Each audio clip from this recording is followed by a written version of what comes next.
Hello everyone and welcome back to the 5 Cent Cigar Newscast. I'm Adam Zangari. Thank you all so much for joining us. This week we have a talk with the new president and vice president of URI's Student Senate, and also how the university is accommodating Muslim students during the holy month of Ramadan. And, as always, make sure to stick around for your Rhody Sports Corner.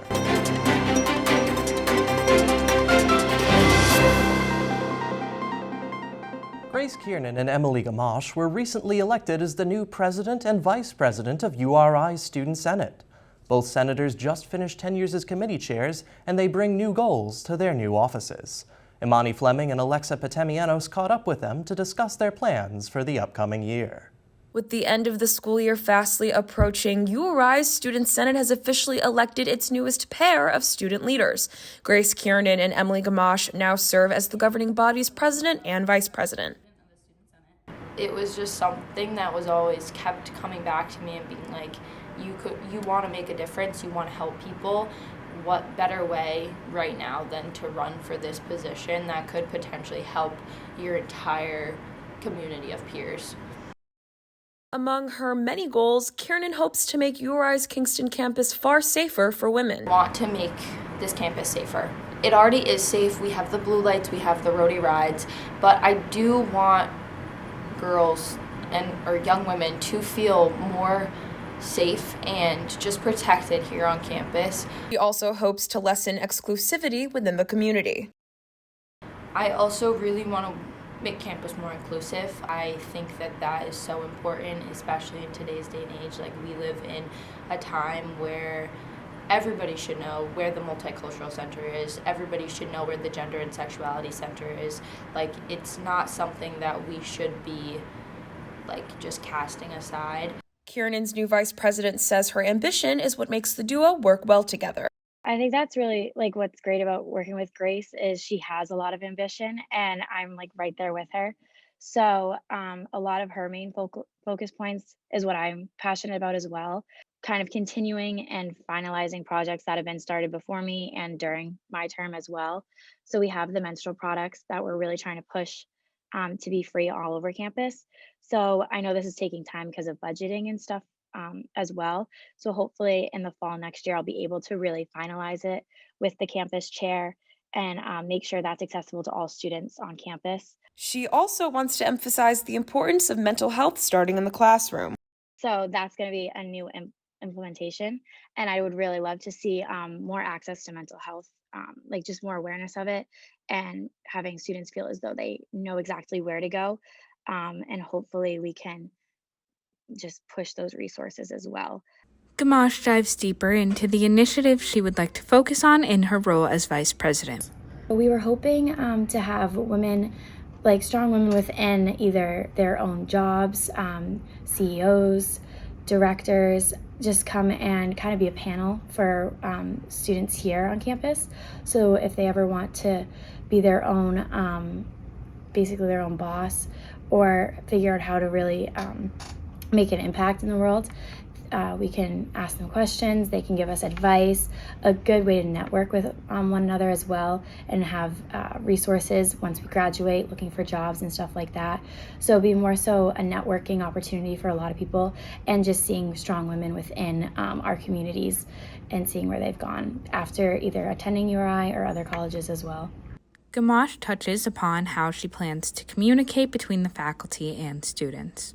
Currently, or in the past, I was able to meet with our Vice President of Student Affairs, Kathy Collins, and the wonderful thing about that was that I was able to go to her meetings and sit down and talk to her one-on-one, and during those meetings we'd also meet with other directors of different departments, such as parking and dining, housing. So I really got to know a lot of the head directors personally and meet them face to face. So I'm hoping to actually continue that. I know we still need to have a new student affairs vice president, because now that Kathy Collins has left.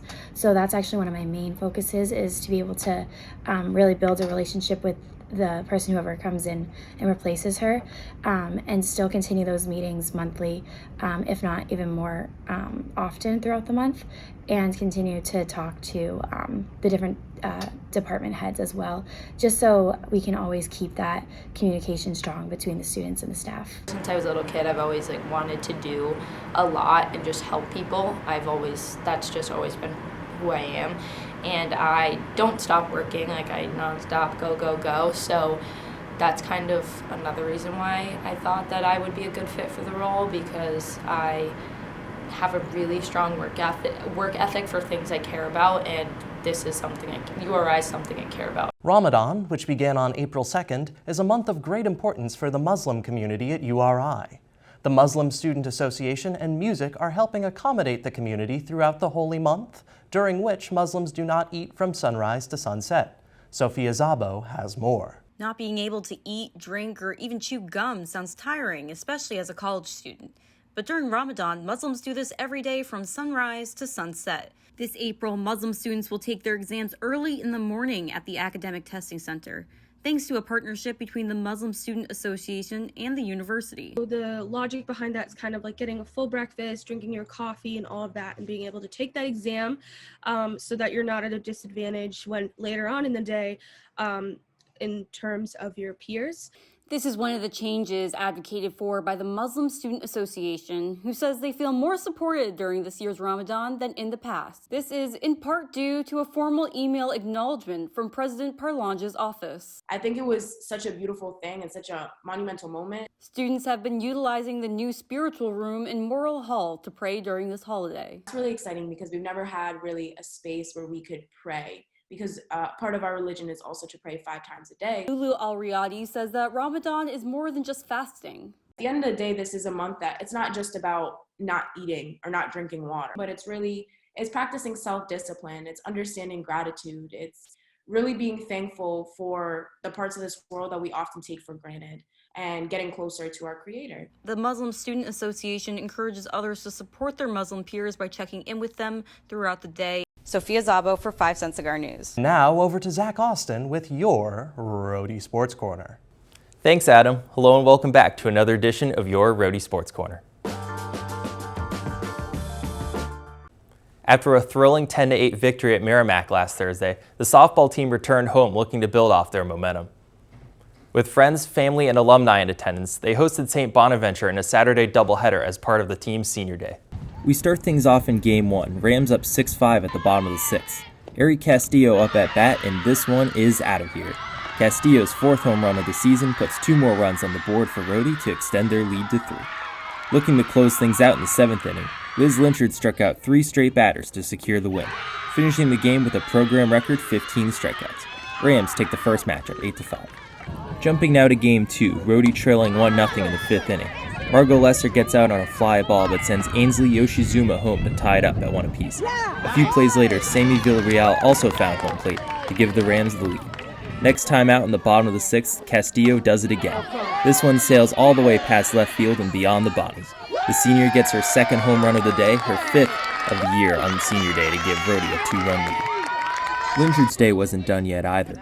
Looking for the Saturday sweep, the Rams turned back to their starter to begin the day, and it paid off. 3 more strikeouts, including this one to seal the game, secured the series win for the Rams. The final score, 3-2 Rhode Island. The Rams went on to sweep the series, downing the Bonnies 3-0 on Sunday for their first series sweep since 2017. The baseball team also hosted St. Bonaventure this past weekend in a 3-game series, after defeating Dayton in their first conference series 2 weekends ago. The Rams look to make it 2 in a row against their Atlantic 10 foes. We entered the action at the bottom of the 8th. Rams trail this one 4-2, but they get some life thanks to a quick bunt by Alex Ramirez for a base hit. In Rhody's very next at-bat, Addison Kopak fires this one away for his first triple of the season, allowing Ramirez to run in for the score. Kopak brought home the tying run soon after thanks to an Eric Genther RBI that knotted things up at 4 apiece. The defenses prevailed in the 9th, extending the game to extra innings, but the Bonnies got the last laugh, as a 2 RBI swing from Jackson DeJean in the 11th inning gave St. Bonaventure the lead for good. Rhode Island falls in the first game of the series. Bonnies take this one 6-4. Despite the loss, the team bounced back to win the series, taking Saturday's contest 9-3 before dominating in Sunday's rubber match 11-1. Men's lacrosse continued their 5-game homestand last Thursday when they took on UMass Dartmouth with a chance to secure their second win in a row. Our own Aniekan Okon has more on how they did. Rhody fans bracing the elements to watch this one. In the first quarter, Rhode Island kicks off the scoring with a goal from their leading goal scorer, Anthony Guarino. Soon after, UMass Dartmouth scores after Thomas Latanzi fires a shot past Hunter Billings for the goal. But it would be all Rhody in this one. Charlie White on the attack fires a shot into the far post for the goal. The Rams went on to win this one 13-6 to move to 7-1 on the season. And let's take a look at the rest of your scores around Kingston. Tennis fell to George Washington at home on Saturday. Men's and women's track and field both had top 3 finishes at Saturday's Ocean State Invitational in Providence. And congrats to Rachel Zingerman, Eric Genther, and Kellen Waters.